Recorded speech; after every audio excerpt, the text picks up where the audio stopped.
The billionaire's son wouldn't wake up until the housekeeper saw what everyone else missed. Hi, I'm John Parker, and today's story will touch your heart. Don't forget to subscribe to the channel and give your like. It's very important to me. And tell me in the comments which city or country you're listening from. Morning light glazed the Hale estate in Ravensbrook, Connecticut, a quiet New England town where maples lined the old stone walls, and the air still smelled of salt from the sound.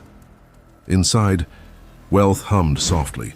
Espresso machines, distant pool filters, the muffled steps of staff who knew how to be invisible. Sterling Hale, a self-made tech millionaire with too much on his shoulders and not enough sleep in his eyes, crossed the living room with a half-smile reserved for one person, his child Aidan Hale.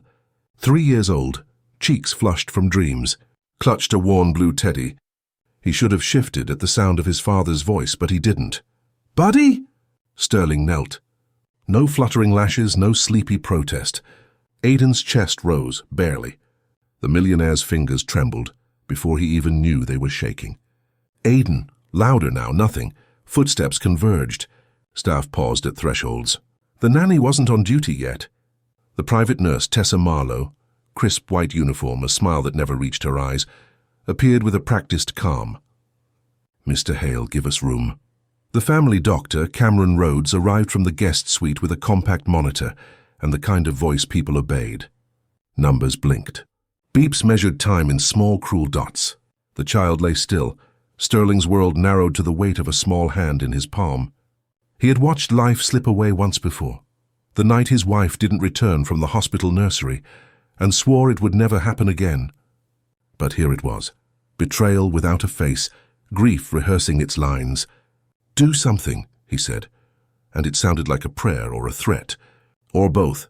They did everything protocols permit when fear walks in wearing a lab coat, oxygen, pupils, reflexes. "Shallow but present," Dr. Rhodes murmured. Heart rate low. Tessa adjusted a cuff, her tone even. "Let's transport." Her clipboard hovered like a verdict. In the doorway, a woman in a slate-blue apron paused, a basket of folded linens balanced on one hip. Maris Vale, quiet as a library breath, had mopped these floors before dawn and set out fresh towels that no one would notice. She was the maid for the world that forgot her name. But once she had worn another uniform, scrubs the color of late sky in an ER where the clock never stopped ticking.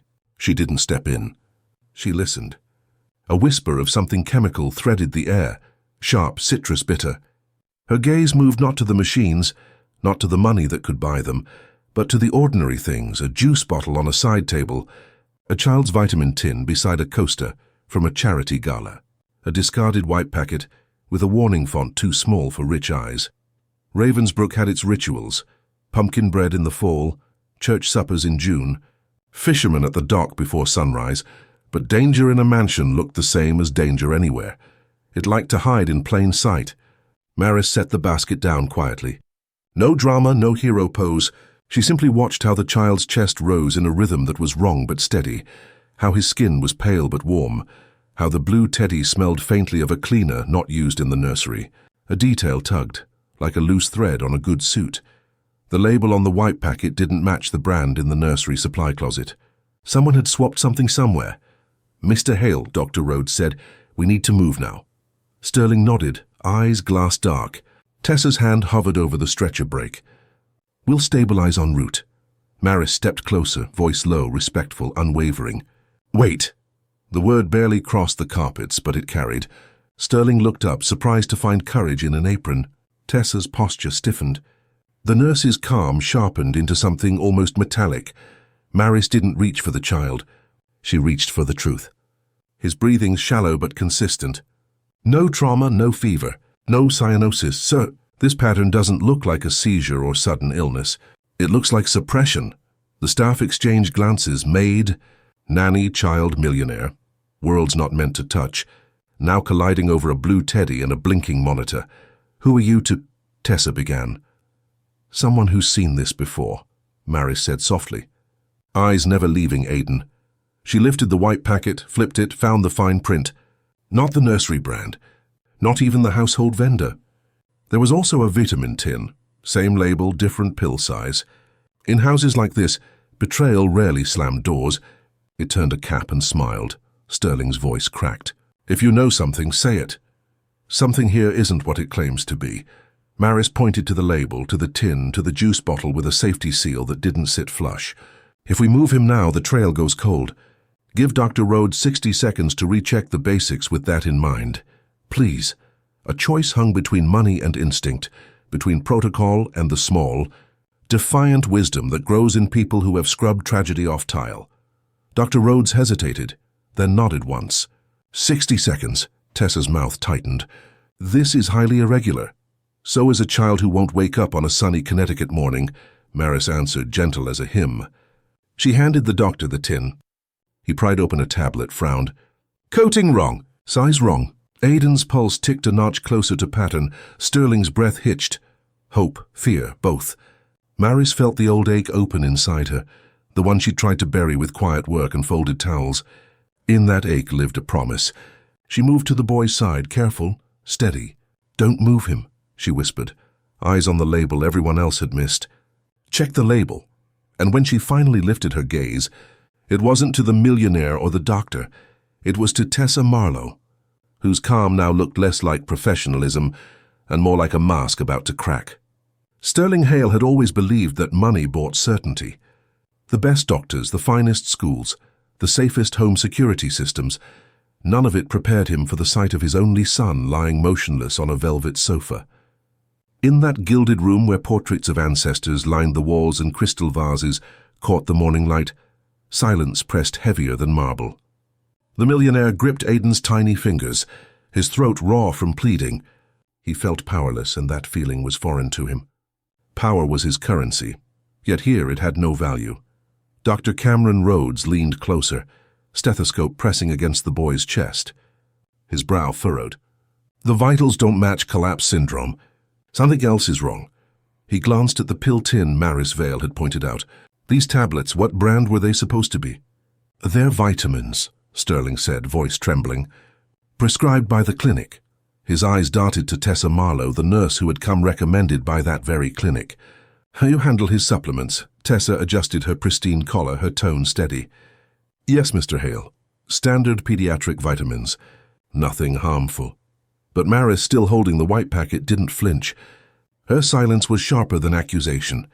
She didn't have Sterling's wealth or Tessa's credentials, but she had eyes that had seen too many emergency rooms, and instincts honed by tragedy. Sir, she said quietly, look at her hands, all eyes turned. Tessa's fingers, though steady, bore faint tremors. A glassy sheen clung to her composure. It wasn't fear for the child. It was the wrong kind of calm. Sterling's heart pounded. Explain that, Tessa. The nurse swallowed, the muscles in her jaw tightening. Exhaustion.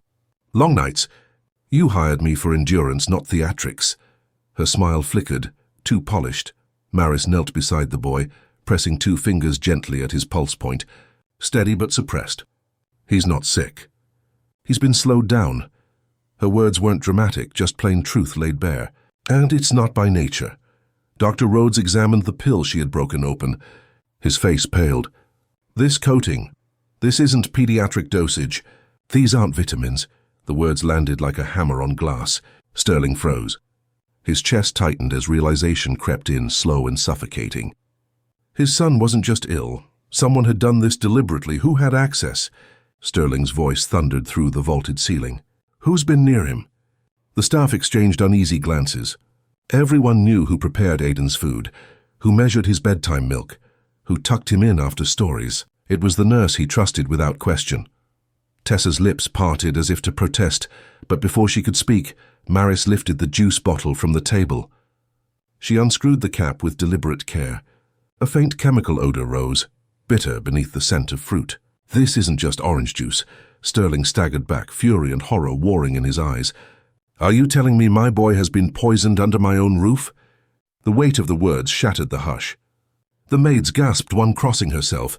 A guard at the doorway shifted uneasily, his hand brushing the earpiece clipped to his collar.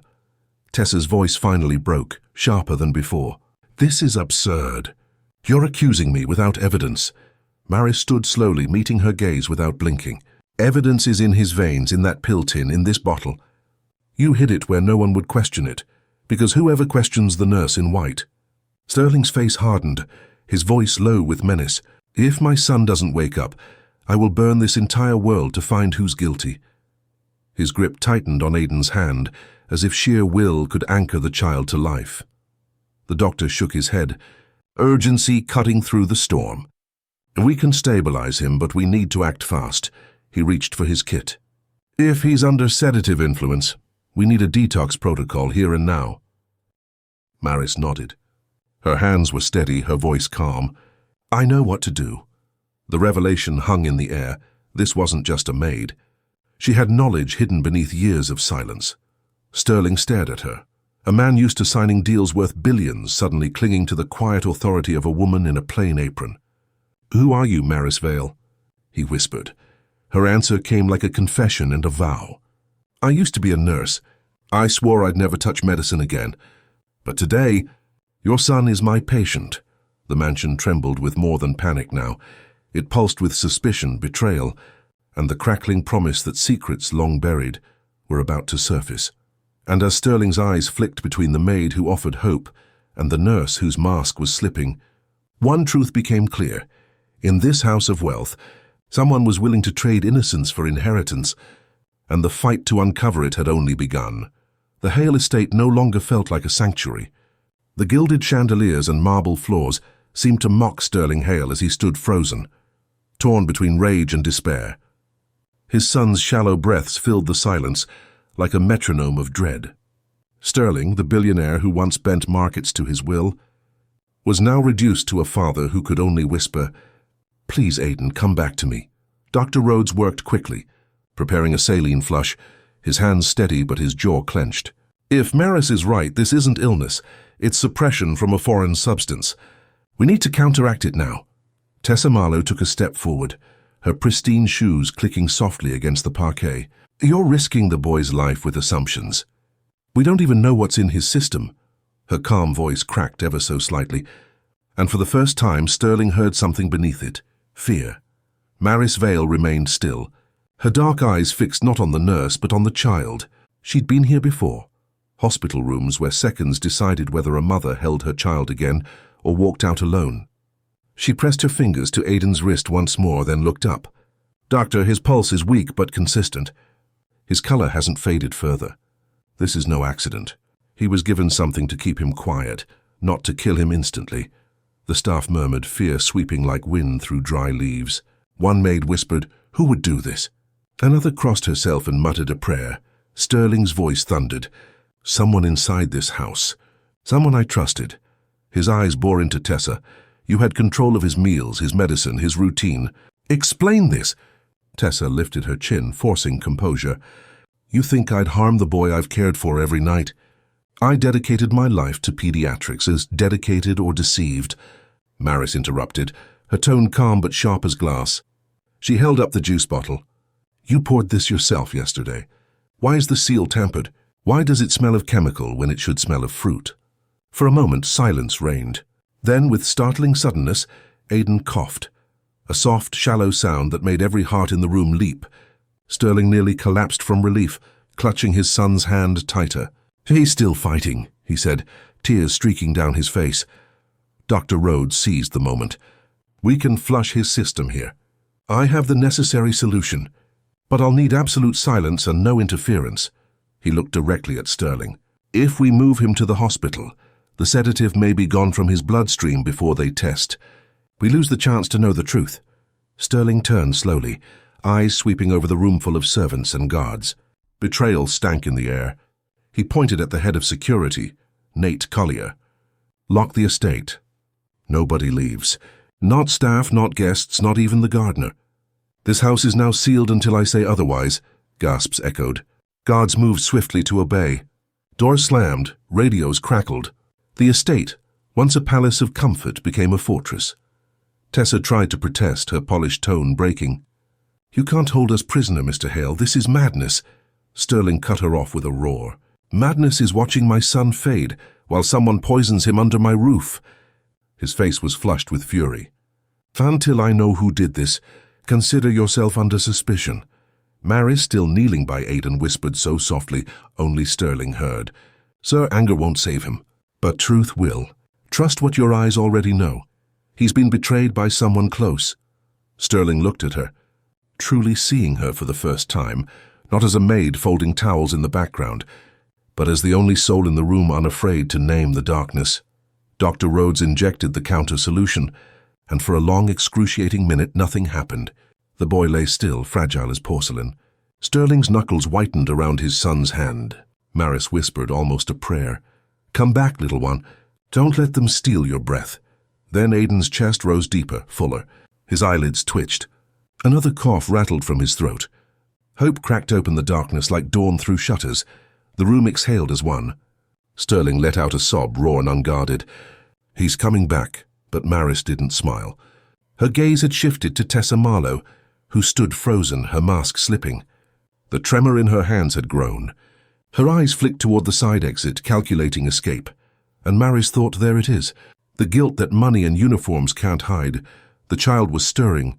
Yes, but the true storm inside the Hale estate was just beginning. Aiden's cough was a fragile sound, but it shattered the veil of despair hanging over the mansion. Sterling Hale bent low, his forehead against his son's tiny hand, whispering, "Stay with me, buddy. Daddy's here." The billionaire's voice, usually commanding boardrooms and shareholders, now trembled like a boy lost in the dark. Dr. Rhodes glanced at the monitor, relief mixing with caution. "His vitals are stabilizing. The detox solution is working, but this wasn't natural. Someone administered a sedative intentionally." His gaze shifted to Sterling and his voice dropped. This was sabotage. The words stabbed deeper than any knife. Sterling's chest tightened, his breath uneven. Betrayal inside his own estate, inside the very home he built to protect his son. His mind raced through contracts, inheritances, enemies. The Hale fortune was worth billions. Aiden was the sole heir, and Sterling knew too well that money did more than build towers. It drew vultures. He turned toward Tessa Marlowe. The polished nurse stood stiff, her hands clasped tightly behind her back, eyes fixed on the boy. Too calm, too detached. Sterling's voice was low, dangerous. "You came into my house with recommendations from a private clinic. A clinic I trusted. Was that trust your weapon?" Tessa's lips curled into a small, practiced smile. "Mr. Hale, accusations without proof will only waste time. Perhaps the maid should return to her chores instead of spinning wild theories." The insult stung, but Maris Vale didn't flinch. She had seen arrogance like this before. Medical staff hiding mistakes behind titles and crisp uniforms. She stepped forward, the weight of her quiet authority filling the room. "I watched a child fight for breath while you stood by unshaken. Real nurses fear for their patients. You didn't. Why?" The room fell silent, the staff shifting uneasily. Guards watched from the doorway, tension stretching like wire. Sterling's fury cracked through. He slammed his fist on the polished oak table.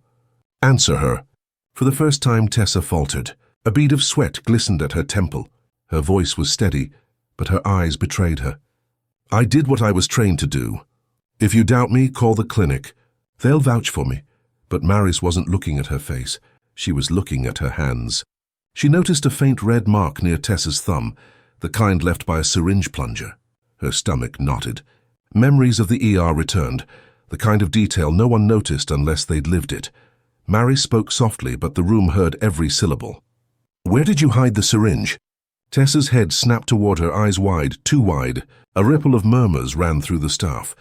Sterling rose, his anger now sharpened into cold steel. "Search her quarters, now." Nate Collier, the head of security, barked the order. 2 guards left immediately. The mansion trembled with restless energy. Footsteps in the hall, whispers between maids, the low hum of suspicion seeping through every corner. Maris turned back to Sterling.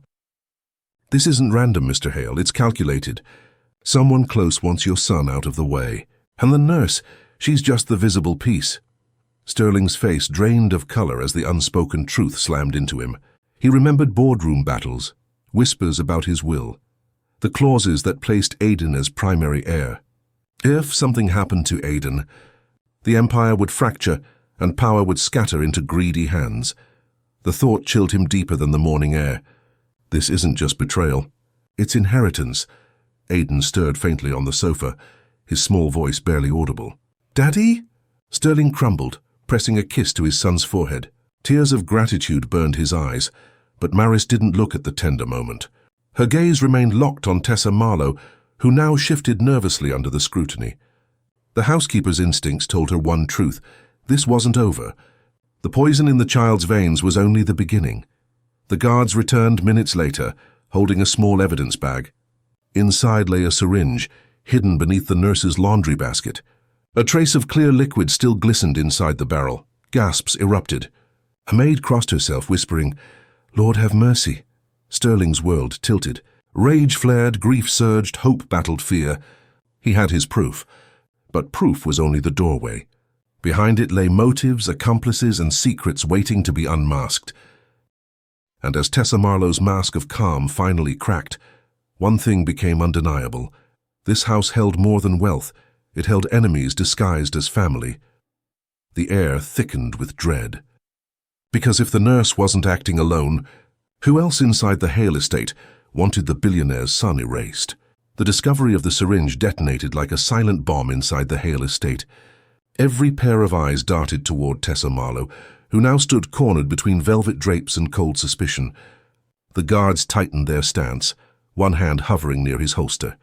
Sterling Hale, the man who once negotiated mergers with a calm poker face, trembled with fury. "You dare bring this into my house?" His voice cracked, not with weakness, but with a rage only a father could carry. He stepped closer, his shadow falling over her. "My son is 3 years old.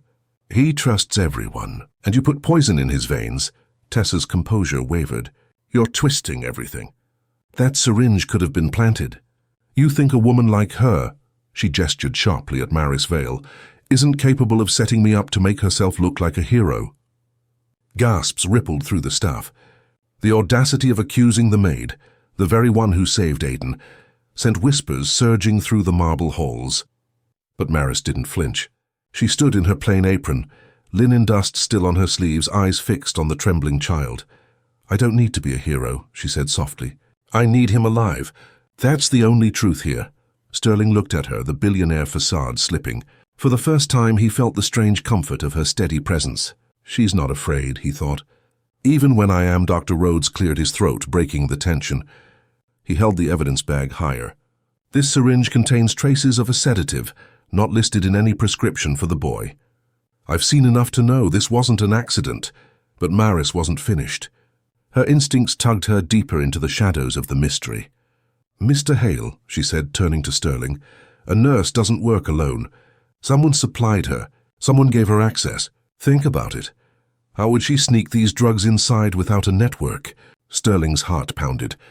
Her words scratched at old fears. For months, strange occurrences had lingered at the edges of his awareness. Misplaced documents, financial anomalies, relatives asking too many questions about Aiden's health. He had brushed them aside as paranoia. Now they roared back like fire. Tessa's voice cut through, shrill and defensive.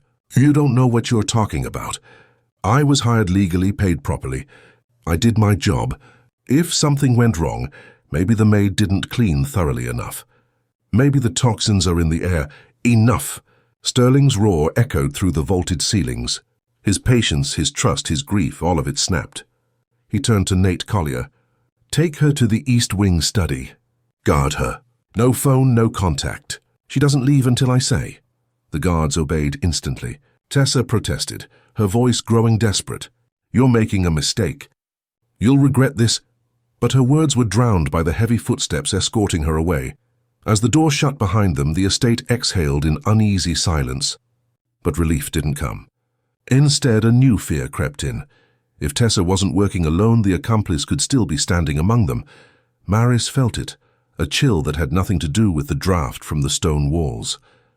Her past whispered in her ear, the sister she couldn't save, the hospital mistakes buried under paperwork.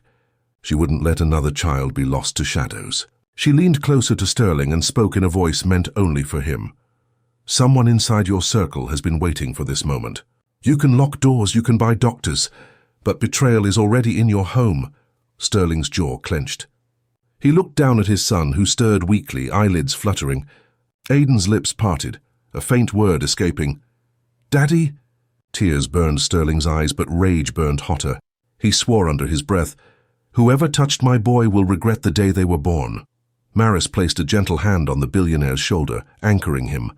"Don't let rage blind you. Let truth guide you. I can help. But you have to let me see what others overlook. Sterling turned, searching her face. She wasn't family, she wasn't powerful. Yet in her eyes he saw what money could never buy, conviction. And then, like lightning splitting the horizon, the next twist arrived. Nate Collier stormed back into the room, his voice sharp. Sir, we searched the nurses' quarters further. We found a notebook, codes, names, dates, and— He hesitated, jaw tight. We found your late wife's name written inside. The room froze. Sterling's blood ran cold. His wife's memory, sacred and untouchable, now tainted by ink in a conspirator's hand. Maris's heart hammered. The betrayal was bigger than she feared. This wasn't just about a poisoned child. This was about family secrets long buried, and the Millionaire's empire was now a battlefield. And as Sterling clutched the notebook with trembling hands, a single question thundered louder than his grief. What secret about his late wife had been worth endangering his only son? The notebook lay heavy in Sterling Hale's hands, its leather cover cracked, its pages thick with coded entries that smelled faintly of ink and dust. The billionaire stared at his late wife's name scrawled among bank numbers and dates. His heart, already shredded by fear for his son, now twisted with a fresh wound. Why her name? Why now? The staff whispered, the mansion's polished calm unraveling into unease. A maid crossed herself again. Another clutched her apron, eyes wide with dread. Sterling raised his voice, hoarse yet commanding. Everyone out! Only Rhodes, Collier, and Maris stay. The servants scattered like startled birds, leaving behind a silence thick enough to choke. Maris Vale remained steady, though inside her pulse quickened. She had seen secrets buried in medical charts, mistakes masked by codes. She knew what she held now wasn't just a notebook, it was a map of betrayal. She stepped closer. Mr. Hale, we need to read it carefully. Whoever wrote this wasn't careless. They wanted to leave breadcrumbs only the right eyes would follow. Nate Collier opened the notebook under the chandelier's golden glow. The codes sprawled like spiderwebs, initials paired with sums, arrows pointing to dates that coincided with Sterling's corporate milestones. And there it was again. The name Elena Hale circled in ink, a line beneath it. Transition begins after her absence. Sterling's throat closed. His wife's death, which he had mourned as tragic but natural, now shimmered with shadows of doubt. He slammed his palm against the desk. She died giving birth. That's what they told me. That's what I believed. His voice cracked, torn between anger and anguish. Dr. Rhodes adjusted his glasses, scanning the entries. This handwriting suggests coordination. Payments routed offshore. Some of these initials match directors on your board. He hesitated before adding, and one entry matches the date your wife was admitted to the hospital. Sterling staggered back as though struck. His empire had been built on numbers, contracts, precision. But here in black ink was a ledger of conspiracy laced through his personal life. He clenched his fists, knuckles bone-white. Are you telling me my wife's death wasn't an accident? That someone planned even that? Mary's voice cut gently through the storm. Grief blinds us, sir, but sometimes the truth waits in silence. You thought betrayal began today with your son. But this plan started years ago. The realization sank in like ice. Sterling had spent 3 years raising Aiden alone, haunted by loss, but trusting that the tragedy had been fate. Now that trust cracked. Could it be that Elena Hale's death had been engineered, just as her child's life was nearly stolen? Nate closed the notebook with deliberate care. Whoever's behind this isn't just after money. They're dismantling your family one piece at a time. First your wife, then your son. And next? He let the thought hang heavy. Maris spoke, her eyes unwavering. Next is you, Mr. Hale. They're trying to strip you of everything, your family, your fortune, your name. Sterling's fury surged, but so did his despair. He looked to Maris, the quiet maid who had seen what none of his elite staff had. Why do you keep stepping in? You could walk away. Why risk yourself? She lowered her gaze, memories flickering, her sister's death in a hospital, the helplessness that drove her into obscurity. Because I couldn't save my sister. And I will not watch another family fall when I can still fight. Her voice trembled with conviction. I may be invisible to this house, but invisibility lets me see what others overlook. Sterling swallowed hard, his chest heaving. He had spent years surrounded by professionals with polished resumes and perfect manners. Yet it was this woman, overlooked and underestimated, who carried the courage he needed most. A knock thundered at the study door. One of the guards entered, his face pale. "Sir, we searched further. We found a hidden phone in Tessa's quarters. There are messages, instructions, and one of them is signed with a name you'll recognize." He handed over a printed transcript. Sterling's eyes scanned the page, and his blood froze. It was a name from his inner circle, someone he had dined with, trusted, perhaps even loved as family. His voice dropped to a whisper of disbelief. "No, not them." Maris leaned closer, her pulse racing. Whoever that name belonged to, it wasn't just another enemy. It was someone with the power to tear the Hale family apart from the inside. And as Sterling sank into his chair, clutching both the notebook and the transcript, the chilling truth became clear. The betrayal wasn't a stranger at the door. It was family already seated at his table. Sterling Hale's hand trembled as he held the transcript. His lips moved, but no words came, just the silent recognition of a name that cut deeper than any enemy could. On the paper, written in sharp, undeniable clarity, was the signature of Victor Hale, his own brother. Victor, the man who had stood beside him at board meetings, toasted him at anniversaries, and sworn to protect Aiden like an uncle should. The betrayal seared Sterling's chest, making it hard to breathe. He crumpled the page in his fist. "My own blood," he muttered, his voice broken. Maris Vale's eyes narrowed. She had seen this pattern before, betrayal wearing the mask of kinship. It explained the coded notes, the strange financial anomalies, the eerie calm with which Tessa had operated. She wasn't just a nurse. She was a pawn, and Victor Hale was the hand that moved the pieces. Dr. Rhodes rubbed his temples. "Sterling, if this is true, then this isn't only a domestic matter. This is corporate, inheritance control. If you die or Aiden is incapacitated, the Hale Empire doesn't just weaken, it shifts. And Victor has always been next in line." Sterling's fury erupted. "He stood at my wife's funeral. He held my son's hand. And all this time he was plotting to erase us." He slammed the notebook onto the desk, its pages fluttering open to Elena's circled name. "Did he have a hand in her death too?" Nate Collier stepped forward, steady as stone. "Sir, we need to treat this as what it is, a conspiracy. Not just one woman, not just an accident. Your family has been under attack for years. If Victor's involved, then every move we make must be careful. He'll anticipate retaliation." Sterling's chest heaved, torn between vengeance and grief.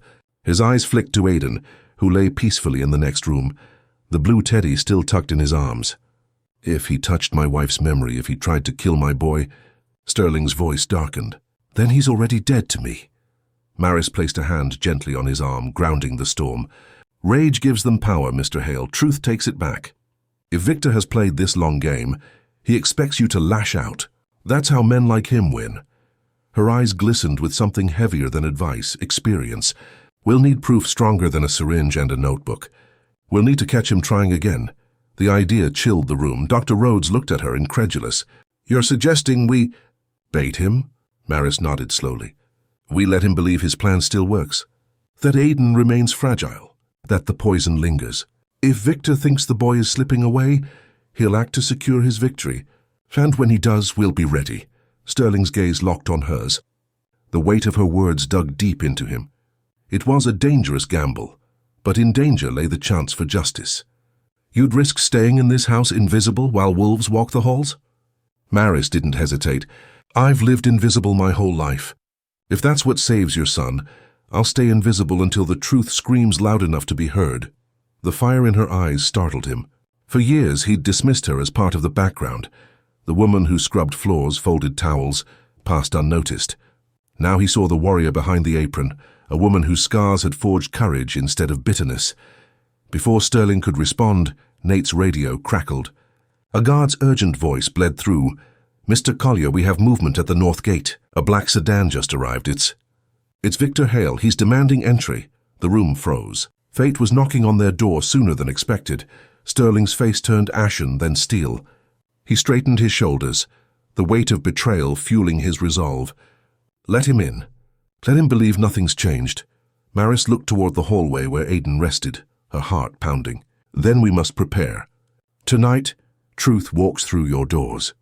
And as the mansion's gates creaked open to welcome the billionaire's brother, Every soul inside the Hale estate felt the walls close tighter, not with safety, but with the suffocating knowledge that the traitor was finally stepping into the light. The night would end with revelations no one in Ravensbrook could ever forget. The sound of tires crunching gravel echoed through the long driveway of the Hale estate. Outside, dusk had begun to bleed into night, painting the Connecticut sky in bruised shades of purple. The black sedan rolled to a stop beneath the stone archway, headlights cutting across the manicured hedges. Guards shifted uneasily, their hands twitching near their weapons.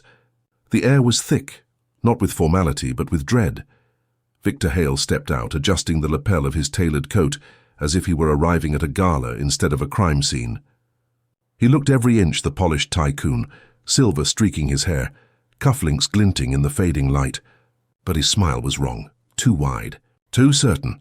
Sterling watched from the window of the study, fists clenched so tight his knuckles whitened. "That smile," he muttered almost to himself. The same smile he wore at Elena's funeral.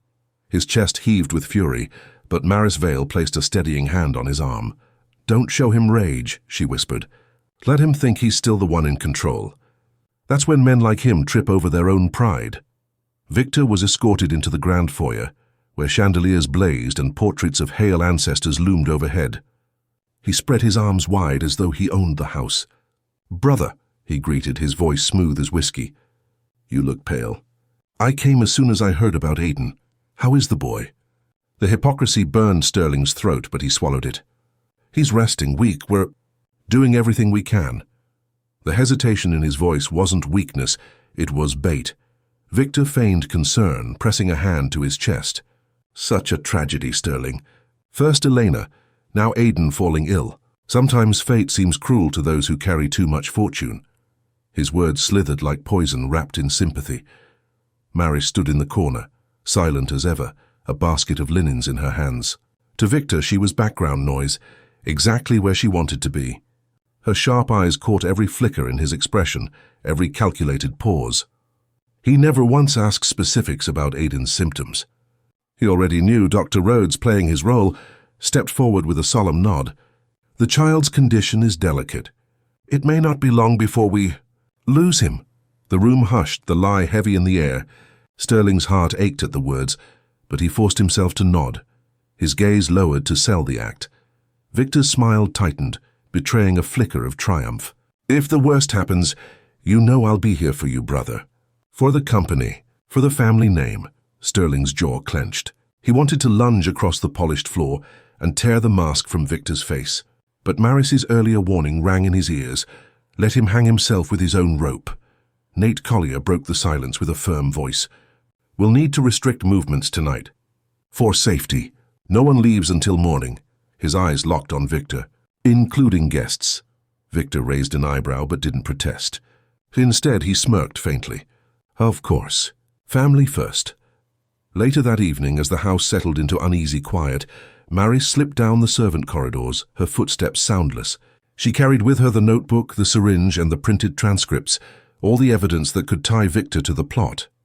She tucked them into a hollow beneath the floorboard of her modest quarters. If things went wrong tonight, at least the truth would not vanish. Upstairs, Sterling checked on Aiden. The boy slept peacefully, chest rising stronger than it had hours earlier. Sterling bent close and whispered, "I'll protect you, son, even if it means burning every bridge." When he turned back, Maris was in the doorway, her face half in shadow. "Victor won't wait long," she said. "He'll make a move tonight.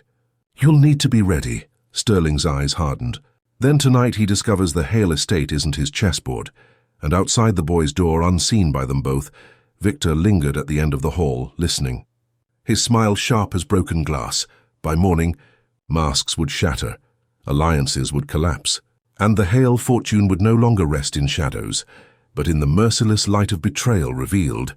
Night pressed down heavy on the Hale estate, the corridors dim except for the glow of sconces, painting gold streaks across the walls.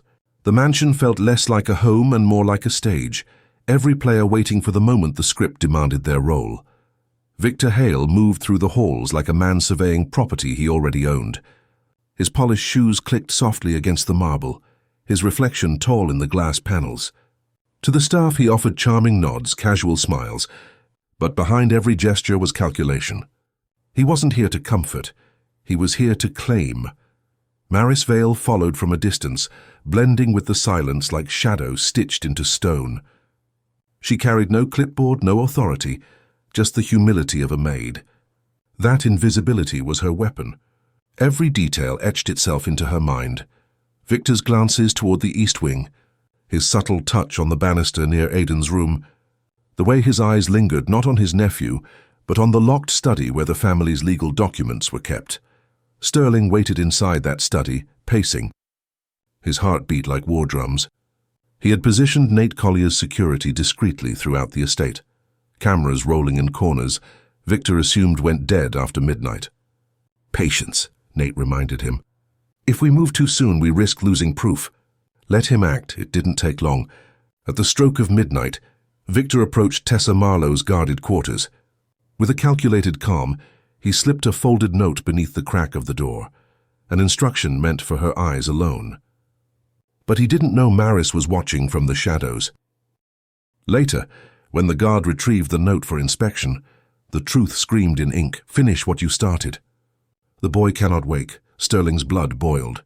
He wanted to storm the hallway, confront his brother with fists instead of words, but Maris stepped forward, voice low, resolute. "Not yet. We'll catch him with his own hand. The staff must hear it, the guards must see it. Betrayal hidden in whispers isn't enough. You need it unmasked in the open." The trap was set. Aidan's room became the stage. Dr. Rhodes pretended urgency, murmuring loud enough for Victor to overhear. The child's pulse is weak again. If we don't act quickly, he may not make the night. Victor hovered at the doorframe, his eyes gleaming in the half-light. He stepped inside, his expression painted with counterfeit grief. "Sterling, I'm so sorry. No father should suffer this." His hand settled on his brother's shoulder, steady but cold. "If the boy doesn't wake, know this, you won't be alone. I'll stand with you. Take the weight, keep the company alive." Elena would have wanted it. The mention of his wife's name was gasoline on Sterling's grief. His fists curled, but he forced himself to stay still. Cameras hidden above captured every word, every smirk that bled through Victor's false sympathy. Maris entered quietly, setting a bowl of water on the nightstand, her eyes downcast as if merely tending to chores, but her voice, soft and trembling with conviction, cut through the pretense. "Strange, isn't it, Mr. Hale?" She turned her gaze on Victor. "How quickly you speak of inheritance when a child still breathes." Victor's smile faltered. The mask cracked. "Careful, Maid," he sneered. "You're out of your depth." Maris straightened, her humility shedding like old skin.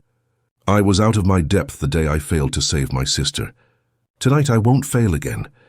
She nodded toward the hidden camera light blinking faintly above. "And neither will the truth." Silence split the room. Sterling rose slowly, eyes blazing, notebook in hand. He thrust it into Victor's chest. "Your name's here. Your orders are here. Your betrayal is written in every code. You wanted my wife gone. You wanted my son gone. And you wanted my empire to fall into your hands." His voice broke, both fury and heartbreak pouring out. "But you forgot one thing. My family doesn't fall quietly." Victor's composure collapsed. He lunged, his voice snapping into venom. "I built half this empire. I deserve the seat you stole. Eleanor was never supposed to live. She was an obstacle. And that boy—" His eyes darted to Aidan's small frame on the bed, his words venomous. "Is nothing but a lock on the fortune that should be mine." The room erupted. Guards stormed in, radios blaring. Staff crowded the hallways, hearing Victor's confession echo like thunder. Sterling, trembling, shielded his son with his body, tears streaking his face, and Maris stood rooted in place, her chest rising, heart pounding. The invisible maid who had dragged the truth into the light. Victor Hale's mask was gone. His words poison spilled for all to hear, but the night storm was not over. The final reckoning still waited, and redemption or ruin hung by a thread. The Hale mansion had never been so silent. Guards restrained Victor Hale, his wrists bound, his eyes darting wildly, searching for escape. But there was none. His carefully woven mask of charm had shattered, and the venom he had spilled could never be taken back. Sterling knelt by his son's bedside, his trembling hand brushing through Aidan's hair, as if assuring himself the boy was truly there, still breathing. Dr. Rhodes checked the monitors, his voice steady for the first time that night. His vitals are stronger. Whatever poison lingered in his system, the treatment is pushing it out. He's going to recover. The words hit Sterling like sunlight after years of night. He buried his face in his hands, his body shaking with sobs that were half relief, half rage at all that had nearly been lost. Aidan stirred faintly, whispering a small word through cracked lips. "Daddy." That single word broke every chain around Sterling's heart. He gripped his son's hand, kissing it with tears flooding his cheeks. "I'm here, Aidan. I'll never leave you." "Not again." "Not ever." Maris Vale stood quietly at the foot of the bed, her eyes moist but her expression calm. She had faced death before, had seen despair in its cruelest forms, but tonight felt different. Tonight, she had wrestled with her past and emerged whole. Sterling turned to her, his voice heavy with gratitude. "You saved him. You saved us both. How can I ever repay you?" Her gaze softened, yet her voice was firm. "I didn't do it for thanks. I did it because no child should suffer for the greed of others. And because once, I couldn't save the one I loved. I wasn't going to let history repeat itself." Sterling rose, placing his hand over hers. "Then you'll never be invisible again. You're not just a maid in this house, you're family." The staff gathered at the doorway nodded in agreement. For the first time, Maris felt seen, not for the quiet shadow she had been, but for the strength she carried. Her sister's memory, once a wound, was now a compass guiding her toward a life where her courage could heal, not just haunt. Victor, dragged away in disgrace, spat curses, but no one listened. His betrayal would echo in courtrooms, in headlines, in hushed conversations across the city. He was no longer a hidden serpent. He was a fallen man stripped of every illusion. Days passed, and the Hale estate transformed. Investigators confirmed Victor's scheme stretched far beyond the family walls. Shell companies, secret accounts, shadow alliances. But every plan unraveled once his words had been recorded, his codes broken open by Maris's sharp eyes. Justice was not swift, but it was sure. Meanwhile, Aidan's laughter slowly returned to the halls. He clung to Maris often, calling her Miss Vale, his trust in her unshakable. She no longer wore only gloves and aprons. She carried authority now, Sterling appointing her as house manager, a role of honor and protection. On a warm Sunday morning, Sterling gathered the household in the sunlit garden. Aidan chased bubbles across the grass, while the staff sat quietly expectant. Sterling spoke, his voice steady. "We nearly lost everything to betrayal, but we were saved by courage, by truth, and by someone who refused to remain unseen. From this day forward, this home will be built not on wealth alone, but on trust, on family, and on honor." He looked directly at Maris. "Because the real fortune of the Hale family is not money. It's the people who protect what truly matters." Applause broke out, not forced, but genuine. Maris lowered her head humbly, tears slipping free, not of sorrow, but of release. For the first time in years, she felt peace. As the sun set that evening, John Parker's warm voice returned to the listeners who had followed every heartbeat of the tale. "I'm John Parker. And remember, every story hides a truth." His tone was steady, full of weight. "In this one, we saw that greed may poison, but love redeems. That betrayal may wound, but redemption heals. Tell me in the comments from where you are listening tonight. Your city, your country, your story matters to us. And don't forget to subscribe, so together we can share more stories that touch the heart." The screen of life faded on Victor's downfall, Sterling's redemption, and Maris's transformation. The invisible maid had become the heart of a family. The child had been saved, and the truth long hidden had finally been set free.